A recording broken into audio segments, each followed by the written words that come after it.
And I'm wondering what sort of tests you would run on a human or a dog or a chimpanzee to determine whether or not they have this first order attention schema. Yeah. So, Well, humans we know, but right. My research is certainly on humans because it's much easier to do the experiments because you can ask them. And also you can give them instructions as to how to do the experiment. So even if you're just asking them to press buttons and look at lights, it's to train a non-human animal for a year and a half to press the right buttons is a bit costly.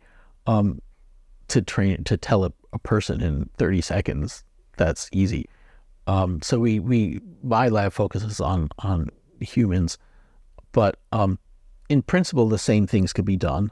I mean, I think that any creature that has selective attention, and there are tons of creatures that do, and there's vast amounts of research that shows, that birds have attention and mice have attention and dogs have attention, and attention in the sense that they can choose to, or a flashy thing in the environment can pull their attention. And once they attend to something, they process it in depth at the cost of processing other things, right? If you have that, and if you can control it, so there's something called top-down attention. There's like bottom-up attention is the flashy, noisy things in the environment grab your attention. But we're not a slave to that. We have the ability to force our attention on the things that are important to us. That's top-down control of attention. If you have that top-down control, I think on principle, just on the there's principles of what's called control theory. If you can control it, you have a model of it.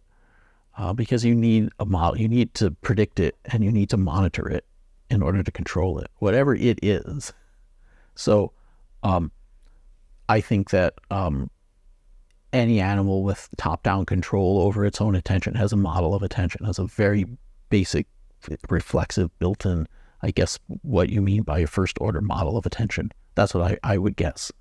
I think on principle that's probably has to be true. So since you're doing most of your studies on humans, would your general methodology for ascertaining whether other animals have consciousness just be trying to identify what the human neural structures are that are connected to the attention schema, and then looking back and saying, okay, the birds have the waltz, which is connected. It's similar to the cortex. That's part of it. But then you get into animals like octopuses, right, where the evolutionary path is totally different, and they have really different brain structures that are not easily comparable. And you run into the artificial intelligence problem, and that's something that my lab is now working on quite a bit. How can you understand or build these kinds of systems artificially? And then, of course, it doesn't look anything like it. Like the brain structures aren't the same. And so how do you tell? How do you know? And you have to look at it much more at the algorithmic level, and ask what are the capabilities of the agent. And so yes. So I'll give you an example. And this isn't really, it's consciousness adjacent. It's very closely related to all these different questions, but it isn't maybe the heart of what people think of as consciousness. But it turns out in people, one of the ways that we model or understand attention, especially visual attention, is by means of this weird subthreshold tendency to perceive beams coming out of people's eyes. Now, this is really weird. But when you look at someone attending to something, like there's John and he's paying a lot of attention to whatever, a coffee cup, you may not know it, but your brain is essentially drawing a moving arrow from John's eyes to the coffee cup. And that moving arrow is literally built into your brain. Like your visual motion machinery is generating a motion signal and painting it onto the scene, flowing from John's eyes to the coffee cup. It's one of the ways that we build it's sort of like when you look at, when football commentators draw their arrows on the field to keep track of things in a very schematic way. It's not like the football field actually has arrows on it. It's just a useful way to keep track of what's going on. So our brains do this. Our brains build arrows, draw arrows on the social world to keep track of who's paying attention to what.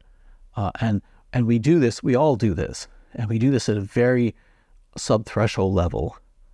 It can't be super vivid, otherwise it would interfere with our vision. Like we can't actually literally see things flowing out of the eyes, or it screw up our ability to see the world. So it's very faint.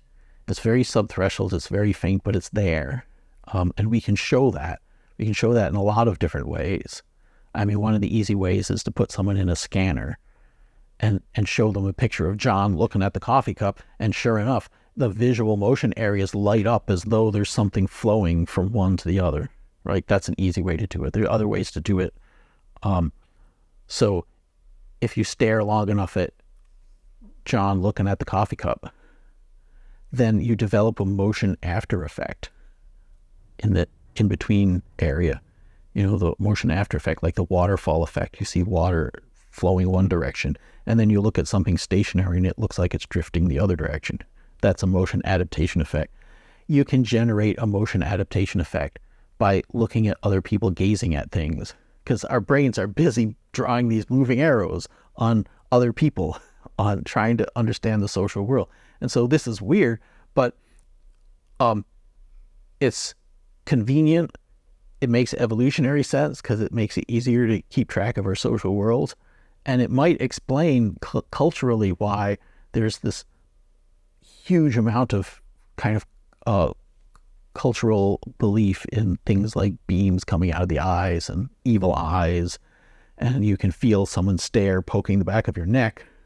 You go through culture, it's suffused with this stuff. Like Superman has X-ray vision, but weirdly, it always involves some beams coming out of his eyes. Mm-hmm. Or the old idea of the ancient Greeks of vision by something flowing out of your eyes and touching objects. Like these ideas come naturally to us, partly because we have a system in our brains built in to think of the world in that way, just because it's easy, not because it's accurate, because it's an easy way to model the world.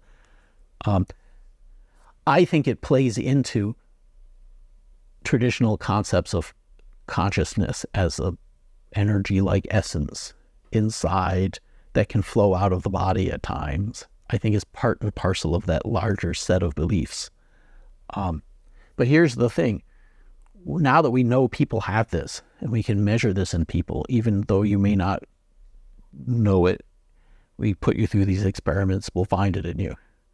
We can do that on non-human animals too. We can do the same experiments. We haven't yet, as it happens, and it's something that I think would be really interesting to try. But I am willing to bet that social animals, like monkeys or like dogs, probably, or really social birds, probably have exactly the same mechanism. They're probably all perceiving faint beams coming out of each other's eyes. They're all probably perceiving the mind energy flowing out toward things, right? And so in that sense, they all share at a raw first order level. They all share the same kind of thing that leads to some of our superstitions.